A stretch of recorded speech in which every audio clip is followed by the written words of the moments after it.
Y la vida cristiana o el reino de Dios consiste en eso, en quién es Dios, lo que hace en nosotros y a través de nosotros, ¿verdad? Ahorita Jenny compartía cómo Mildred le compartió la palabra. A mí también me compartieron la palabra un día. Un amigo, un compañero de estudios, que hoy está viviendo aquí en Estados Unidos también, y gracias a él Dios lo usó como instrumento para que yo conociera al Señor. Y en esta mañana lo que quiero compartir con ustedes es un desafío a que tú seas un instrumento en las manos de Dios para bendecir a otros.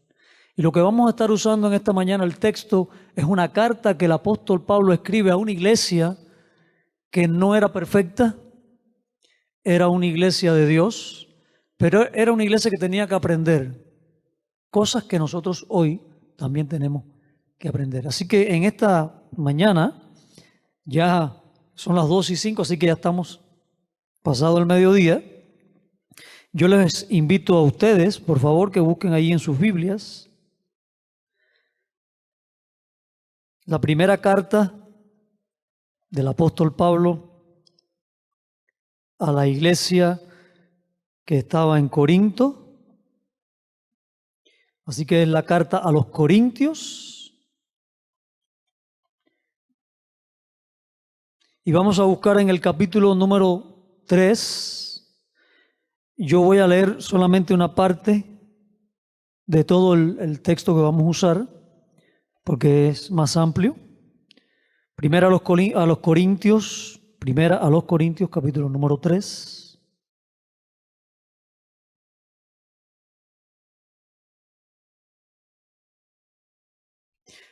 Voy a leer a partir del versículo número 1.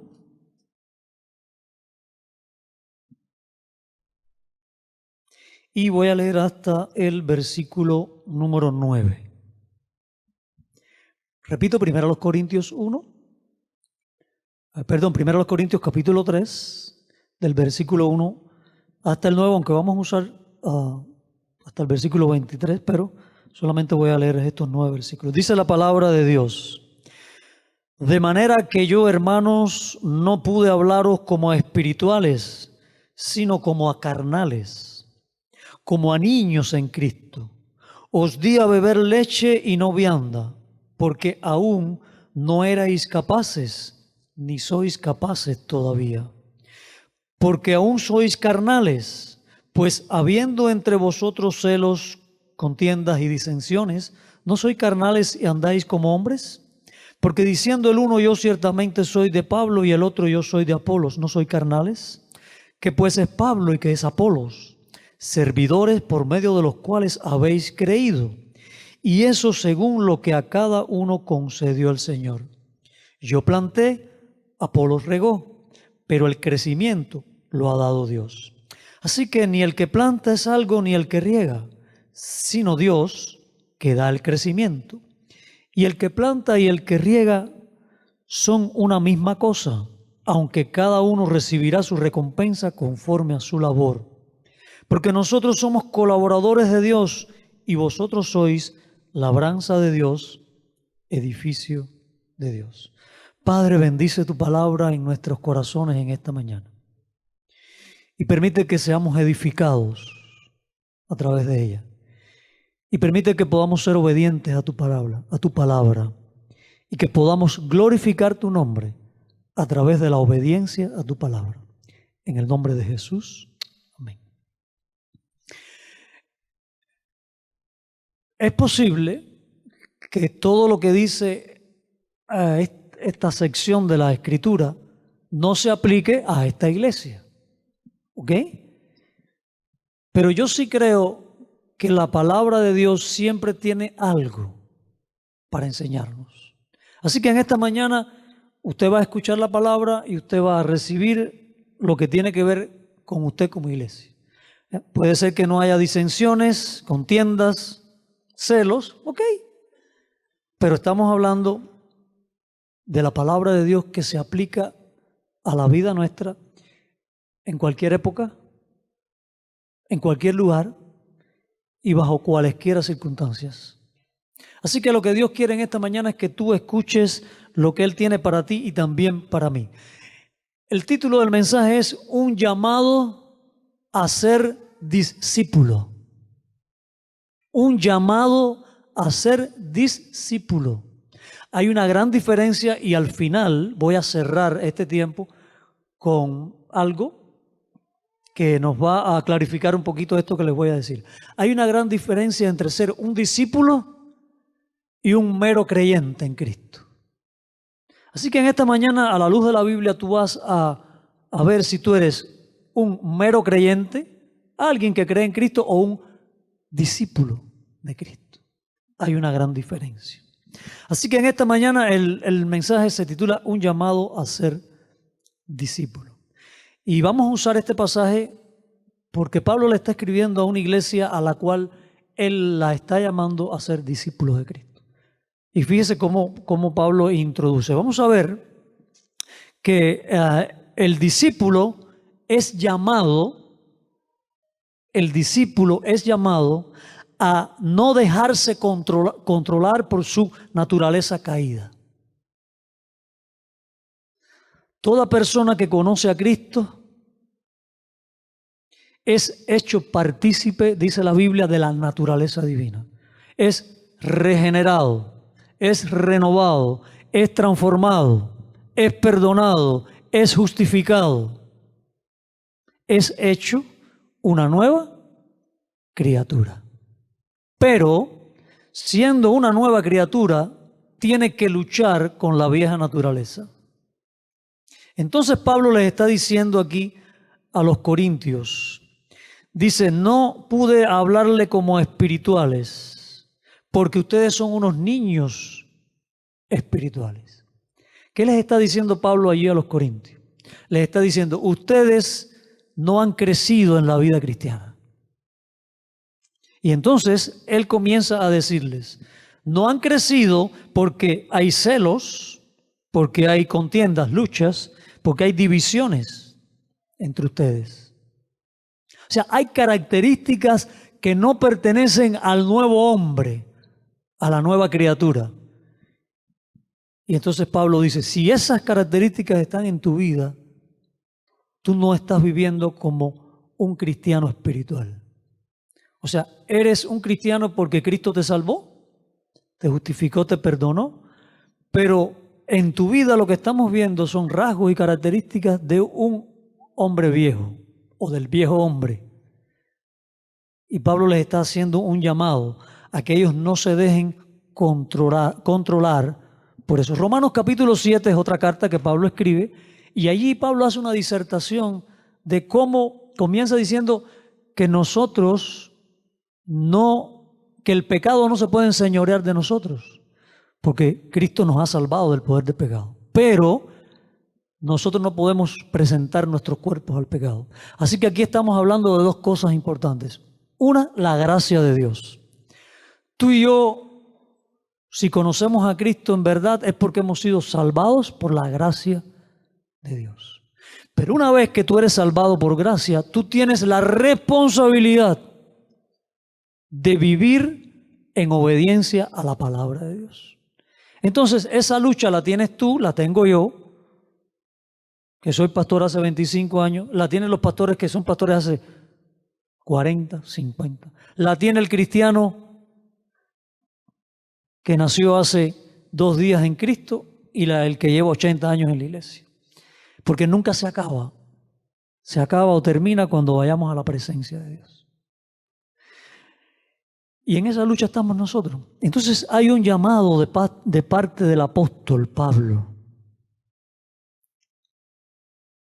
Y vamos a decir que más que un llamado también, Pablo está corrigiendo una conducta. Esto es una carta correctiva para corregir. Les está diciendo, no están bien. No están viviendo bien. Cada uno de nosotros ahora tenemos que confrontarnos con la palabra, o la palabra nos está confrontando. ¿Qué de lo que está aquí me toca a mí y qué de lo que está aquí te toca a ti? El Espíritu dice la palabra que nos guía a toda verdad, así que Él nos va a guiar para que nos demos cuenta. Pablo está diciendo aquí que ellos no están siendo obedientes a la palabra, porque están viviendo de una manera diferente a lo que él les había enseñado. Mire, hay una frase que dice así: el conocimiento sin obediencia no contribuye al progreso espiritual de una persona. Tú puedes saber la Biblia completa de memoria, pero si tú no obedeces la palabra, tú no progresas espiritualmente. Tú eres un niño en Cristo. Por eso Pablo está diciendo, ustedes son niños, le está diciendo a los corintios. Y dice, no le di leche.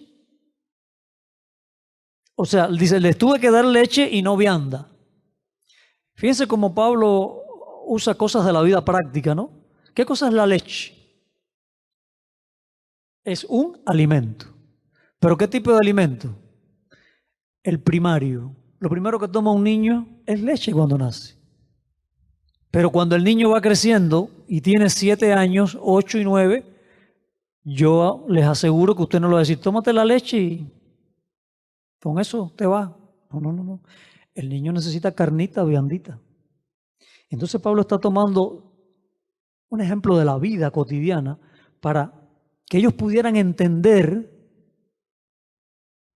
cómo estaba su vida espiritual. Estás como el día que conociste a Cristo, no has crecido. Y esa es la pregunta que nos hacemos hoy. ¿Cómo está mi vida cuando miro hacia atrás como cristiano? Pablo está diciendo que tenemos que llegar a la madurez. Ahora, ¿qué cosa es la leche? Son verdades de la palabra que son fáciles de entender.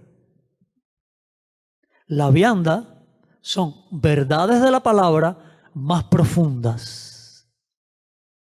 Entonces, si tú y yo no leemos la Biblia y no estamos en comunión con Dios,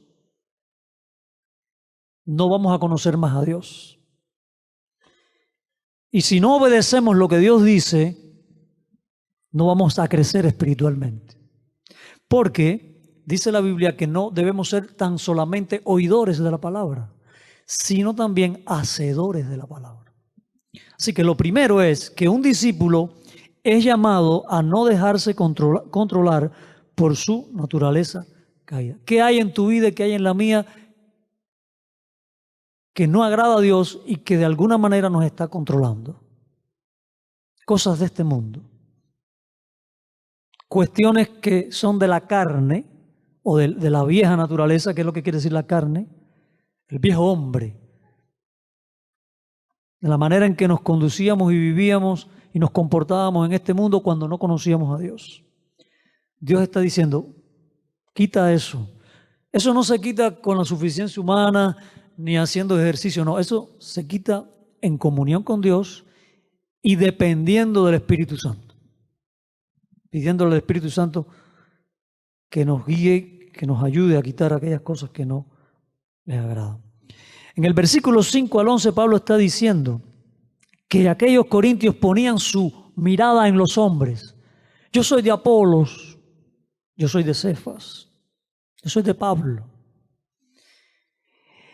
Y el discípulo está llamado a fijar su mirada en Cristo y no en los hombres.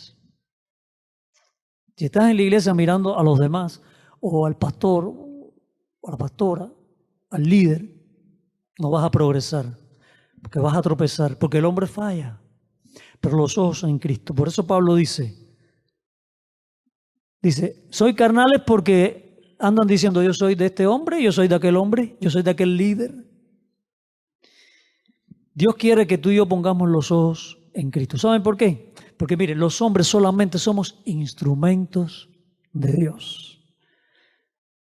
Instrumentos de Dios. Miren qué bonito dice. ¿Qué pues es Pablo y Apolos? Servidores por medio de los cuales habéis creído. Servidores por medio, instrumentos. Tú puedes ser un instrumento de Dios. Pero cuando tú lleves a alguien a Cristo, no te vanaglories de eso. Dale la gloria a Dios. Porque Él es el único que produce nueva vida y obra salvación en las personas. Y con esto te estoy haciendo un llamado a que si tú no estás siendo instrumento, te dejes usar por Dios para ser instrumento. Bueno, ya cantamos aquí. Heme aquí, envíame a mí. ¿Verdad? Y Dios abre caminos. Y aunque tú no lo veas, Él está obrando. A veces uno cree que pierde el tiempo cuando comparte el evangelio con alguien y dice, ¡ay, que yo le he hablado! Aunque no puedas ver, Dios está obrando. Aunque no puedas ver, Dios está obrando.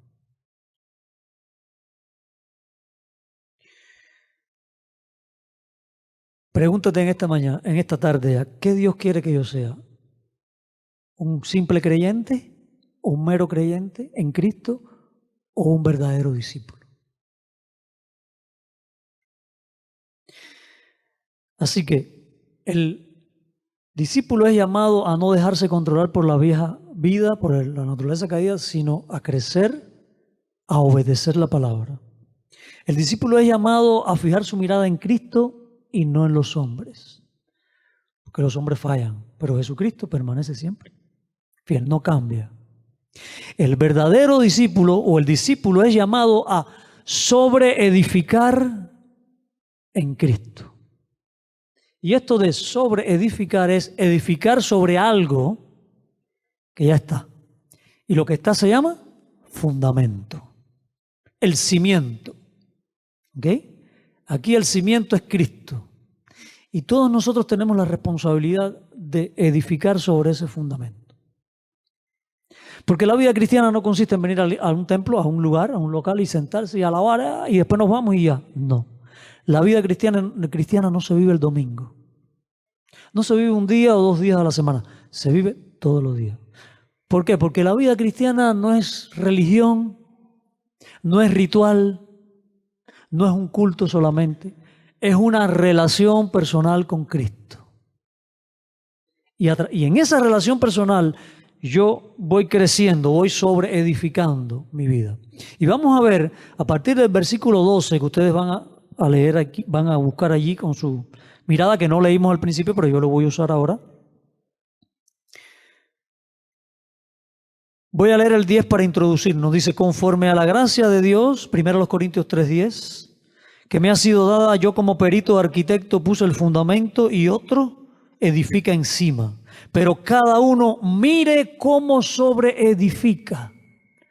Mira cómo tú estás sobreedificando tu vida. O sea, ten cuidado, pon atención, toma tiempo. Porque nadie puede poner otro fundamento que el que está puesto, el cual es Jesucristo. O sea, Cristo es el fundamento. Si tu vida cristiana está fundamentada en lo que la gente dice, en lo que los hombres dicen, estás mal. Es en lo que Cristo dice, que es la palabra. Cristo es el fundamento. Y la persona misma de Cristo es el fundamento. Dice, si sobre este fundamento alguno edificare oro, plata, piedras preciosas, madera, heno y hojarasca. Aquí habla de materiales ahora. Materiales preciosos y materiales que no son muy buenos. Habla de calidad. Así que aquí está hablando de tu calidad de vida. Oro, plata y piedras preciosas son materiales de calidad superior y representan lo que es de valor en el servicio a Dios. Lo que tiene valor eterno, tanto en la edificación de la vida personal tuya como de la iglesia. Y una vez que tú conoces a Cristo, tú pasas a formar parte del cuerpo de Cristo. Así que tú tienes una responsabilidad con Dios en la iglesia. ¿Quiénes trabajan en la iglesia? Todos los que son hijos de Dios. No es el pastor, no es el líder, no. Todos los que son hijos de Dios tienen esa responsabilidad. Oro, plata, piedras preciosas. Madera, heno, hojarasca. Materiales de calidad inferior. Representan todo aquello que no tiene valor eterno, sino lo trivial, lo vano, lo superficial, el mundo, la carne. Entonces ahora piensa en esta tarde. Mi vida, cuando yo la miro a la luz de la Biblia, está hecha de esos materiales que tienen valor eterno o que representan el valor eterno, oro, plata, piedras preciosas. O mi vida es madera, heno, hojarasca. ¿Cuál es la calidad de tu vida cristiana? Y la calidad se mide, uno, por tu relación con Dios. ¿Cómo está tu relación con Dios? ¿Cómo está tu vida espiritual? Si crece o está estancada. Si cuando tú miras hacia atrás tú dices, ya yo no soy esa persona que era. Yo estoy más cerca de Dios y más lejos del pecado. También se mide por tu servicio a Dios. ¿Cómo tú sirves en la iglesia? ¿Cómo tú apoyas al pastor, a la pastora de la iglesia, a los líderes, al ministerio de la iglesia? Al final van a escuchar la diferencia entre un creyente y un discípulo. Dice el versículo número 13, la obra de cada uno se hará manifiesta, porque el día la declarará, pues por el fuego será revelada. Y la obra de cada uno, cual sea, el fuego la probará. ¿Qué hace el fuego con el oro? Lo purifica, lo prueba, pero el oro permanece. ¿Y la plata? ¿Y las piedras preciosas? Permanecen. Pero ¿qué pasa con la madera? Con el heno y con los hojarascas. ¿Qué hace el fuego? La consume. Cuando Cristo venga, ¿qué tú le vas a presentar? ¿Plata? ¿Oro?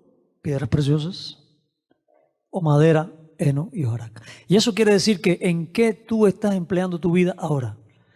¿Estás en las cosas de este mundo? Que es temporal, que es efímero, que es transitorio, que es pasajero, que es como la niebla, que hoy está y mañana se desaparece. ¿O tú estás trabajando para lo eterno? ¿Tú estás sirviendo a Dios en la iglesia? ¿Tú estás alcanzando vida? ¿Tú estás discipulando a alguien? Dios no nos manda solamente a predicar el evangelio. Dios nos manda a discipular. Te predico y ya no, te predico, pero te enseño, te guío, te discipulo, para que vayas creciendo. Como hacemos con los niños. Cuando el niño crece, usted no lo tira en una cuna y le dice, bueno, ahí vas creciendo. No. Usted lo alimenta, usted lo cuida, usted lo protege, usted lo enseña a caminar, a lavarse los dientes, a cepillarse los dientes, a comer la papita. Y ya el niño después ha sido discipulado. Así es en la vida cristiana. Dios te está llamando a ser un discípulo. Y un discípulo es alguien que hace discípulos también. Dice que el día, dice la palabra de Dios en 2 Corintios 5, hay un tribunal que se llama el tribunal de Cristo. Ese no es un tribunal para decirte tú eres salvo y tú no eres salvo, no. Ese es el tribunal de los salvos, de todos los que han sido salvados. Pero para decir, ¿qué hiciste en la vida? Muéstrame la plata, el oro y las piedras preciosas. ¿O fue hojarasca? ¿Tu vida tuvo valor? ¿Tu obra tuvo valor? ¿O perdiste el tiempo en las cosas banales de este mundo? Dice, ese es el tiempo para el tribunal de Cristo. Es para dispensar justicia y entregar galardones. O sea, recompensa. Porque hay un versículo que dice, tenemos que estar preparados para que cuando Cristo venga, no nos alejemos de Él avergonzados. Oh, Señor, qué vergüenza, he perdido la vida, no he hecho nada de valor. Dice la Biblia, sea bueno o sea malo, la obra de cada uno, cualquiera que sea, el fuego la va a probar. Sea bueno o sea malo, no está dicho en un sentido moral. Pablo se refiere a las cosas de valor eterno y a los que no tienen valor. Así, estamos hablando de lo que tiene valor. Dice, bueno, yo soy un buen cristiano, yo voy todos los domingos a la iglesia, yo leo la Biblia, yo doy diezmo, si yo predico, pero vivo una vida así. Dios quiere que estemos sirviendo. Por supuesto, tu vida, lo que tú eres no depende de lo que tú haces. Pero cuando tú eres alguien que estás ahí con Dios, tú haces mucho para Dios. Dice que el fuego la va a probar. Y el fuego no es más que el juicio, que no es para perder salvación, sino para ver o para probar cómo fue tu vida. Desde aquí hasta la eternidad. Y dice, si permaneciere tu obra. O sea, si tu obra es buena, si tiene valor eterno va a permanecer lo que tú hiciste. ¿Para quién trabajaste? ¿Para Dios o para el mundo o para los hombres? Y cuando aquí está hablando, en el versículo 15, que es bueno hacer esta salvedad, dice, si la obra de alguno se quemare, él sufrirá pérdida, si bien él mismo será salvo, aunque así como por fuego. Esta pérdida es no de la salvación, sino de tu obra, que se va a perder porque el fuego la va a consumir. Porque el que es salvo, es salvo. Porque no nos salvamos por lo que hacemos, sino por la obra de Cristo en la cruz por nosotros. Y dice el apóstol Pablo, cuando escribe a los Efesios capítulo 1, versículo 13, 11 al 13, habla de que somos sellados con el Espíritu Santo. Somos propiedad de Dios. La salvación no la vamos a perder. Pero tú no eres salvo para vivir como tú quieras, tú eres salvo para vivir para Dios. Porque Pedro dice, tenemos libertad, pero no uses la libertad como ocasión para la carne, sino para glorificar a Dios. Así que en esta mañana Dios te está haciendo un llamado a que tú seas un discípulo y no un mero creyente. Que no te dejes controlar por tu naturaleza caída. Que no pongas tu mirada en los hombres, sino en Jesucristo. Y que sobreedifiques, que trabajes en tu vida sobre el fundamento que es Cristo. Que no te cruces de brazos, que no pierdas el tiempo con las cosas de este mundo, que son efímeras, pasajeras, transitorias, sino que trabajes para la eternidad. ¿Cómo? Sirviendo en la iglesia, predicando la palabra, discipulando personas, ayudando a personas, edificando a personas, contribuyendo para que la iglesia del Señor crezca, se edifique y el reino de Dios se expanda en este mundo. Y quiero terminar leyéndote la diferencia entre un discípulo verdadero y un mero creyente que ha creído en Cristo, que Cristo le ha salvado, pero que no está viviendo como Dios quiere. Ponga atención que lo voy a leer despacio. Quizás alguno de ustedes ya lo ha leído, esto no lo hice yo, pero me gusta, es mucho más largo, yo solamente elegí algunos. Esto es un llamado al compromiso con Cristo y con su obra. ¿Tú eres un creyente o tú eres un discípulo? El creyente espera panes y peces. Siempre está con las manos así, dame. El discípulo es un pescador. ¿Qué pesca? Hombres, predicando la palabra y discipulando. El creyente lucha por crecer, solamente por crecer. El discípulo lucha por crecer, pero también por reproducirse, por predicarle a otro y que otros conozcan a Cristo. El creyente solo busca sobrevivir. Sobrevivir. El discípulo está listo para servir. El creyente entrega parte de sus ganancias. El creyente entrega parte de sus ganancias. El discípulo entrega la vida entera. Todo para Dios. Dios, aquí estoy para ti. Úsame donde tú quieras. El creyente busca que le animen, que le den ánimo. El discípulo busca siempre animar a los demás. El creyente busca en la Biblia promesas para su vida. Oh Dios, yo quiero esta promesa y yo quiero esta y esta. El discípulo se entrega. El discípulo busca obedecer la Biblia y se goza en las promesas de Dios. Qué diferente. Yo busco obedecer la Biblia y cuando obedezco gozo de las promesas de Dios, porque Dios me bendice. El creyente sueña con la iglesia ideal. Ay, me gustaría una iglesia así, que la iglesia sea así. El discípulo se entrega y contribuye a la vida de la iglesia real. No una idea. Se entrega, sirve y contribuye así a la vida de una iglesia que es real, no ideal. El creyente espera un avivamiento. El creyente espera que haya un avivamiento. El discípulo es parte del avivamiento. El creyente espera tener para dar. El creyente espera tener para dar. El discípulo da y por eso siempre tiene. El creyente espera que oren por él.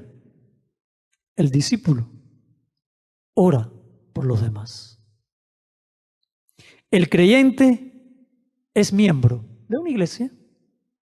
El discípulo es siervo en la iglesia que está. El creyente quizás predique el evangelio. Un creyente quizás predique el evangelio. El discípulo hace discípulos. Predica, los toma, los ayuda, los edifica, los enseña, los acompaña, los mentorea. Y después los suelta y se reproducen en otros. Esta es la pregunta para ti o para mí. ¿Eres un creyente o eres un discípulo? Y escucha esto. Un discípulo siempre es un creyente, pero no todo creyente siempre es un discípulo. Este es el desafío. Sé un discípulo.